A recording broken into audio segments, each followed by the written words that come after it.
প্রিয় দেশবাসী এবং বিপ্লবী ছাত্র জনতা, আপনারা জানেন যে ছাত্র জনতার ঐতিহাসিক গণ অভ্যুত্থানের মাধ্যমে 2024 সালের 5ই আগস্ট বাংলাদেশের মাটি থেকে মুজিববাদ নামক ফ্যাসিবাদী মতাদর্শের যে রাজনৈতিক দল আওয়ামী লীগকে বাংলাদেশের ছাত্র জনতা উৎখাত করেছিল। কিন্তু আমরা দুঃখের সাথে দেখছি যে এতদিন হয়ে যাওয়ার পরেও সেই আওয়ামী লীগের ব্যানারে আওয়ামী লীগের লোকেরা এই বাংলাদেশের মাটিতে এখনো মিছিল করার সাহস পায় এবং এই অন্তর্বর্তী সরকারের পক্ষ থেকে তেমন দৃশ্যমান উদ্যোগ নেওয়া হয়নি এই আওয়ামী লীগকে নিষিদ্ধ করার বা আওয়ামী লীগের বিচার কার্যক্রমকে দৃশ্যমান করার।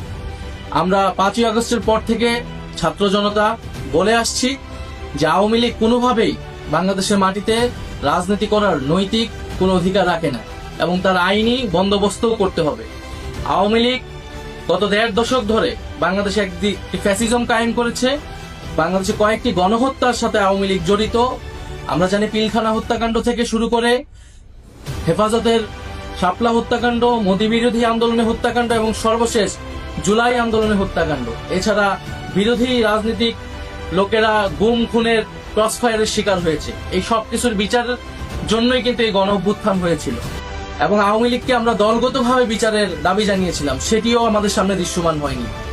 ফলে আমরা আবারও রাজপথে নামতেছি, আবারও বলতে চাই যে আওয়ামী লীগকে দলগতভাবে বিচার কার্যক্রমে আওতায় আনতে হবে এবং আওয়ামী লীগের যত অঙ্গ সংগঠন আছে তাদেরকে নিষিদ্ধ করতে হবে। অলরেডি ছাত্রলীগকে নিষিদ্ধ করা হয়েছে, যুবলীগ সহ অন্যান্য অঙ্গ সংগঠনকে নিষিদ্ধ করতে হবে।